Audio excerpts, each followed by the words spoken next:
Hello అండి, welcome to Shri chef. ఈరోజు మనం ఆనియన్ గార్లిక్ లేకుండా కాకరకాయ పులుసును ఎలా చేయాలో చూద్దాం. దీనికోసం నేనైతే తెల్ల కాకరకాయ తీసుకున్నానండి. ఇవంత చేదుగా ఉండవన్నమాట. సో దీన్ని నీట్గా వాష్ చేసుకొని ఈ విధంగా సన్నగా కట్ చేసుకోవాలి. కడాయి హీట్ అయిన తర్వాత కడాయిలో 3 టేబుల్ స్పూన్ ఆయిల్ వేసుకొని హీట్ చేసుకుందాం.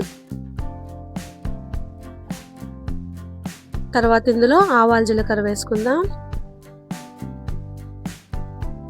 అలానే ఒక 1/2 టేబుల్ స్పూన్ మెంతులు వేసుకోవాలండి.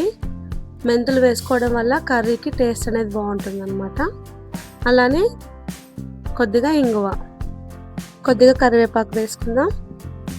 కరివేపాకు వేగిపోయిన తర్వాత మనం కట్ చేసి పెట్టుకున్న కాకరకాయ ముక్కలను వేసుకోవాలండి. ఇప్పుడు ఇందులో చిటికెడు పసుపు, రుచికి తగ్గట్టు ఉప్పు వేసుకుందాం. దీన్ని మంచిగా కలిపేసుకొని మూత పెట్టి మగ్గనిద్దాం.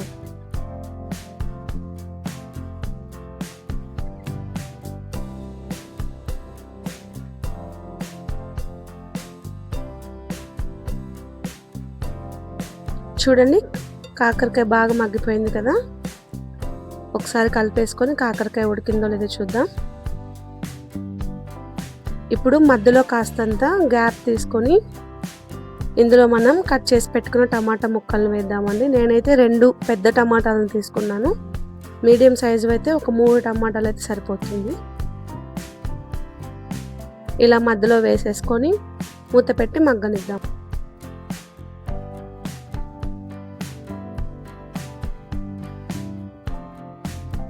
టమాటా కూడా బాగా మగ్గిపోయింది కదండి. ఇప్పుడు దీన్ని బాగా స్మాష్ చేసేసుకొని మొత్తం కలిపేసుకుందాం.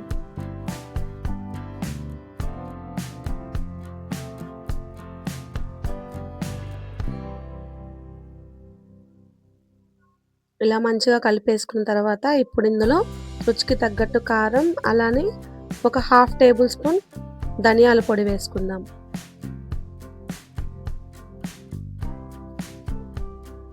ఇవి వేసేసుకున్న తర్వాత మంచిగా కలుపుకుందామండి. ఇప్పుడు ఇందులో మనం చింతపండు రసంని వేసుకుందాం. ఒక నిమ్మకాయ సైజ్ అంత చింతపండుని నానబెట్టుకొని ఇలా రసం తీసుకోవాలి.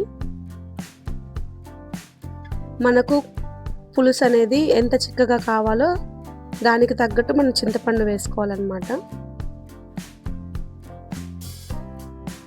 అలానే ఇందులో ఇప్పుడు గ్రేవీకి తగ్గట్టు వాటర్ వేసుకుందాం. ఇప్పుడు దీన్ని కాసేపు ఉడకనివ్వాలి.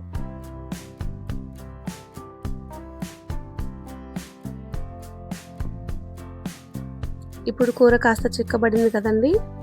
మనం స్టవ్ ఆఫ్ చేసేసుకొని కొత్తిమీరతో గార్నిష్ చేసేసుకుందాం. అంతేనండి, ఎంతో టేస్టీ అయిన కాకరకాయ పులుసు అయితే రెడీ అయిపోయింది. అలానే వితౌట్ ఆనియన్ గార్లిక్ రెసిపీస్ కోసం please like, share and subscribe.